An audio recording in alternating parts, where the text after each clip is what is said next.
کے سامنے ایک دفعہ ایک میاں بیوی کا کیس آیا, تو وہ کیس میں یہ نوعیت تھی کہ بہت زیادہ ان کے پھڈے ہو رہے تھے نا.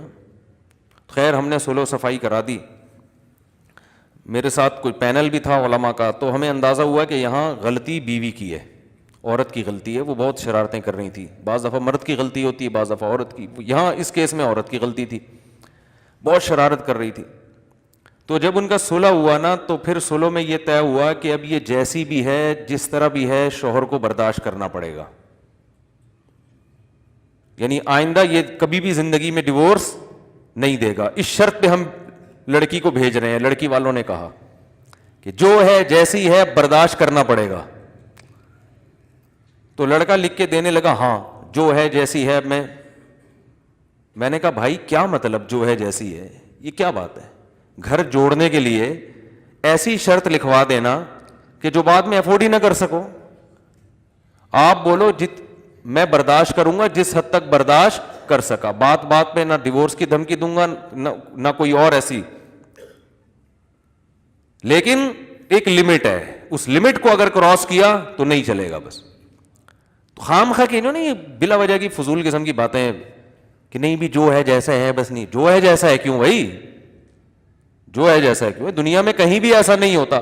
آپ اپنی دکان میں ملازم رکھو, ملازم کہے جو جیسے رہوں گا بس مجھے برداشت کرنا پڑے گا. آپ بولے گا بھائی میرا کاروبار کا بیڑا غرق ہو جائے گا. جیسے تو مطلب تو یہاں بیٹھ کے سٹا بھی پی سکتا ہے, تو چرس کی دکان بھی بنا سکتا ہے اس کو, ٹھیک ہے کچھ چیزیں برداشت کر لوں گا, کچھ تمہیں بھی برداشت کرنی پڑے گی.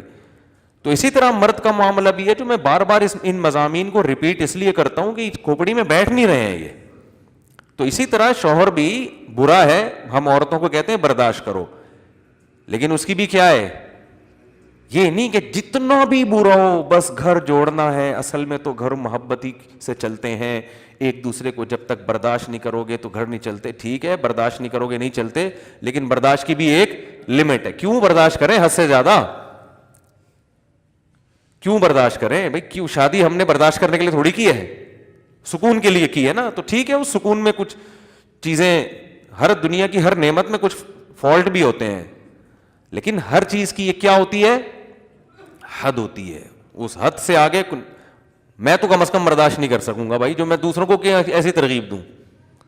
ایک چیز لمٹ ہوتی ہے نا, ایک لمٹ کے بعد آدمی کی کھوپڑی گھومنا شروع. کہتے ہیں بھائی وہ میرے پاس آتے ہیں کہ صبح شام کہ بیگم صاحب یہ بھی نہیں کرتی, یہ بھی نہیں کرتی, یہ بھی نہیں کرتی, یہ بھی نہیں کرتی, یہ بات بھی نہیں مانتی. جب چاہیں پرس اٹھا کے گھر سے باہر بھی چلی جاتی ہیں, نہ ابا کی خدمت نہ اماں کی خدمت, کچھ بھی نہیں مان رہی, ایک کسی چیز میں شوہر کو فالو نہیں کر رہی. میں کہتا ہوں بھائی جان چھڑاؤ, تم نے اگر خالی ثواب کے لیے کسی عورت پہ خرچ کرنا ہے تو عیدی سینٹر میں بہت ساری بیوہ عورتیں ہیں جن کو تم جا کے کھلا دیا کرو, جب کسی کام کی نہیں ہے.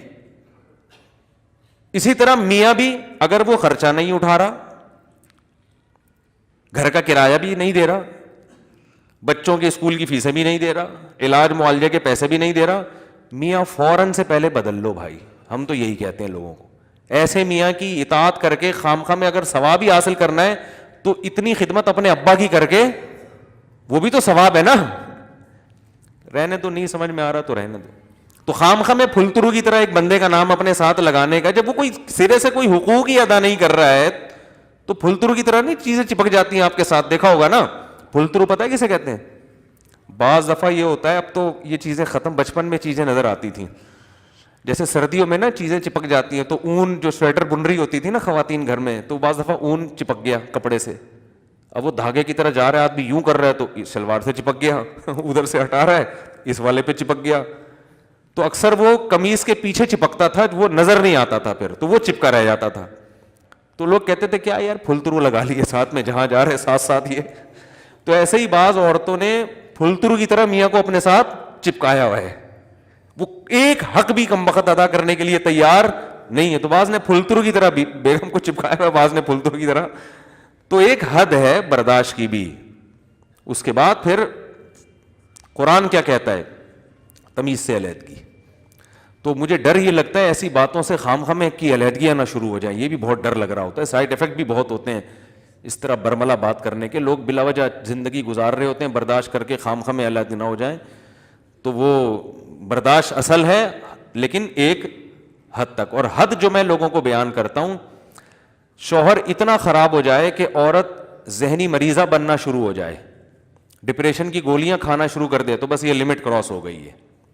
اب کیا ہے, اسٹریس اتنی ہے کہ گولیوں پہ آ گئی ہے. اگر بیوی, ساس نے بہو کو اتنی ٹینشن دی ہے کہ اب بہو صاحبہ ڈپریشن کی گولیوں پہ آ گئی ہیں, تو بھائی اب کیا ہونا چاہیے, یہ بہت ہو گئی. کیونکہ اس کی وجہ یہ ہے کہ اب غلطی جس کی بھی ہو, لیکن اب یہ حدود اللہ پر قائم بولو نا نہیں رہ سکتی. اب غلطی میں پڑھنا کہ کس کی غلطی تھی, جس کی بھی تھی, بہرحال نقصان تو اس کا ہو گیا نا, تو کیا فائدہ بھائی. میاں کو سمجھانا چاہیے جان چھوڑ دو اس کو, بشرطے کہ عورت راضی ہو. راضی نہیں ہے تو پھر تو وہ اور سے زیادہ بڑی ٹینشن, دو گولیاں کھا رہی ہے, پتہ چلا طلاق کے بعد 4 گولیاں کھا رہی ہے بیٹھ کے. تو مرد اگر اتنا خراب ہے نا کہ عورت اسٹریس میں آ گئی, ڈپریشن میں آ گئی ہے, تو پھر میری رائے یہ ہے کہ صحت پہلے ہے میاں. کیونکہ تھوڑے دن میں یہ پاگل جب ایک دفعہ اسٹریس اور ڈپریشن کی گولیوں پہ آ جائے نا, اور اصل حل نہ کیا جائے اس اسٹریس کا, تو پھر یہ گولیوں کی تعداد بڑھتی ہی ہے, کم نہیں ہوتی, اور پھر یہ پاگل ہی ہو کے مرے گی بیچاری.